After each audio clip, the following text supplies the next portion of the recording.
To expand the conversation, we're joined by Dr. Mlungisi Cele, who's the CEO of National Advisory Council on Innovation.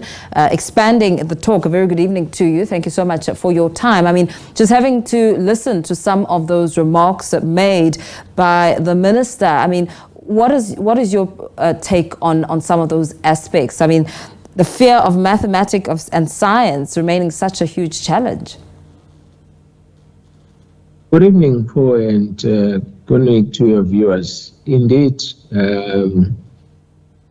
it remains a challenge, but as the minister indicated, that historically, Black people were not meant to do mathematics and science according to the apartheid architecture, Fairfoot.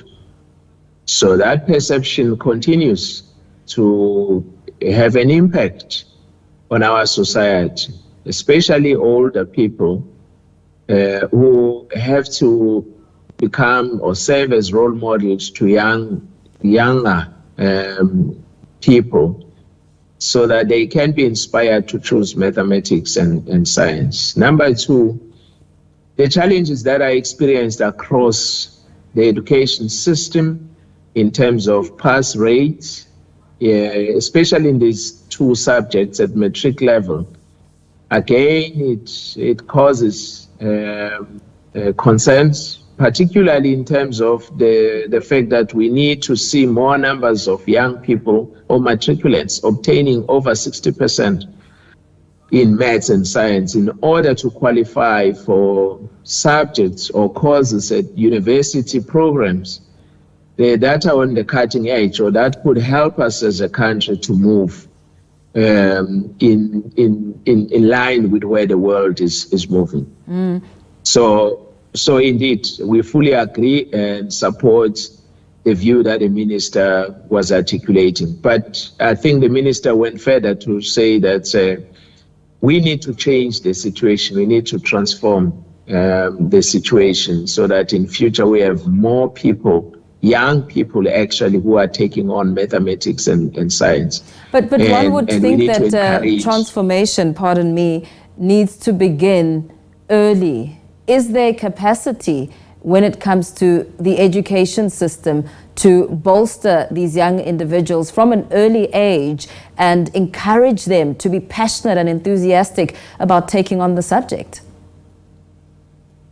Of course, you know that the Department of Basic Education has been promoting the fact that maths and science should be started in early grades. In fact, some provinces like Gauteng, they even selected some or identified some specialized schools as engineering schools as part of the drive to make sure that mathematics and science are promoted and taken up by young people. Of course, we need to start teaching mathematics and science, in preschool or at preschool level, so that our youngsters acquire the necessary foundation in order for them to then perform better going on. But of course, we need to deal with the issue around the training,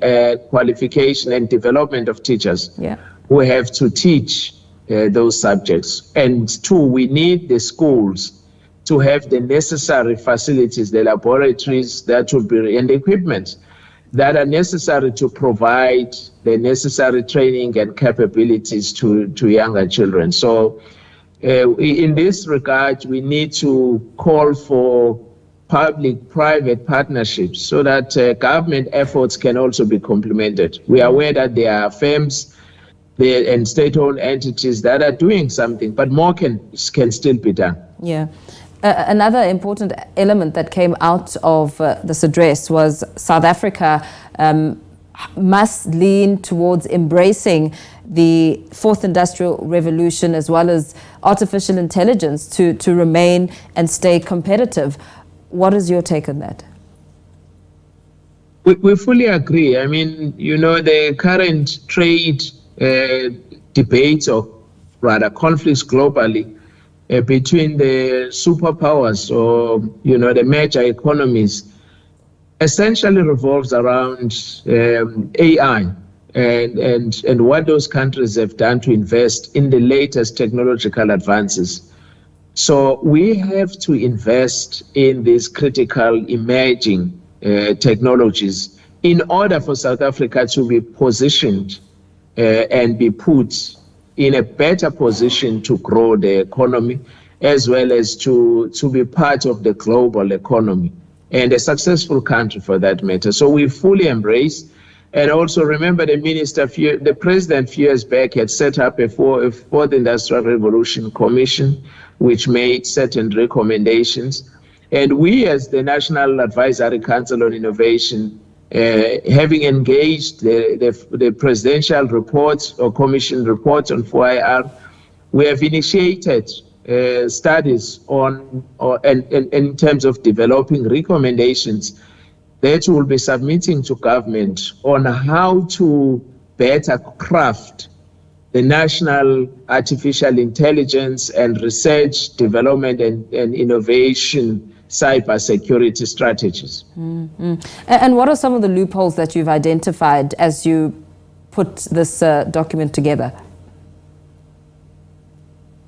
Well, the study is ongoing, but certainly we were encouraged by the fact that almost all key stakeholders in South Africa, number one, they appreciated the opportunity and they said, it's long overdue.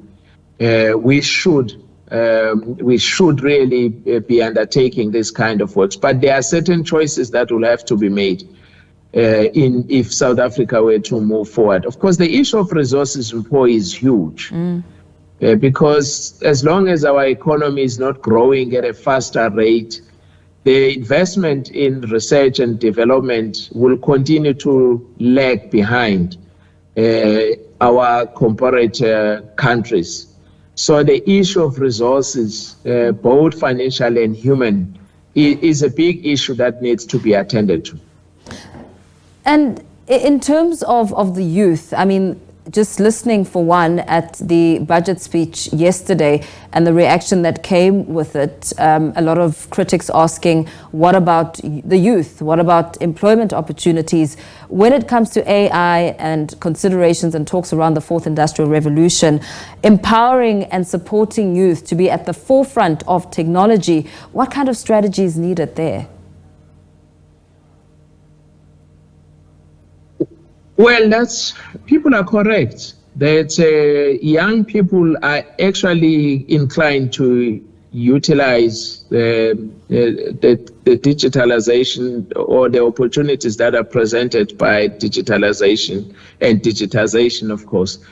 So we need to be thinking about both short to medium term and long term initiatives to empower young people to be able to seize the opportunities and create employment that will make them to participate actively in the economy. And then part of this is also for universities and universities of technology and TVET colleges to be supported in this regard, so that more and more students in the formal education sector are exposed to this sort of skills. But also we need to think about young people who are out of school and out of work. And some of them are actually doing amazing things, in the townships and rural areas. And there are strategies that, for instance, the Department of Science, Technology and Innovation have set up to support grassroots innovations or innovations that are emerging from people in marginalized communities, so that they can be able to exercise and demonstrate their talent. Yeah, absolutely. Thank you so much for speaking to us this evening. Wrapping up that discussion with Dr. Mlungisi Cele, who's the CEO of National Advisory Council on Innovation, expanding that conversation.